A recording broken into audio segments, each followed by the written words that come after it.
Okay, so we have the Cossack squat. So this is just a progression on from the lateral lunge. It's a frontal plane movement that places the emphasis on training the hip extensor muscles and the hip abductor muscles to stabilize hip position, but also in a longer range of motion than you would typically see within a lot of the other movements. So similar to the lateral lunge position, and if you haven't already, I would strongly recommend that you check that tutorial out, although by the time you come onto this variation you should be familiar with the lateral lunge.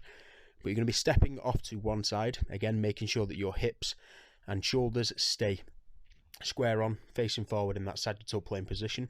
You're going to make sure that the hip, knee and ankle on that lunging leg remain in line with one another, so you're driving the knee out, making sure that it's tracking over the second toe roughly. And then from here you're going to lower your hips down towards the ground.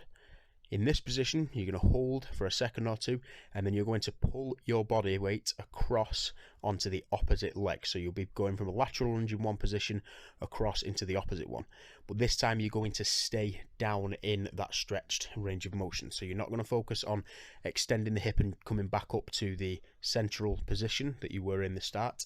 You're going to stay down in the bottom of the lunge, and you're going to pull your body weight across, okay, into the lateral lunge on the opposite side, hold for a second or two, and again do the opposite. So the idea is to try and keep your center of mass down towards the ground and just transition from side to side, moving through that frontal plane, and you should feel the hip abductors and the hip extensors, so your glutes and your adductors.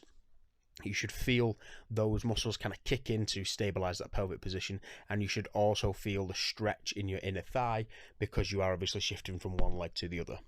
Main coaching points to keep in mind with this is your chest should try and stay up all times, and you should also be focusing on keeping your heel of the lunged leg down. Okay, so again, make sure that you're not drifting onto the toes on that leg that you're lunging on. Keep the heel down, keep your chest up nice and tall, and over time try and work to a deeper range of motion.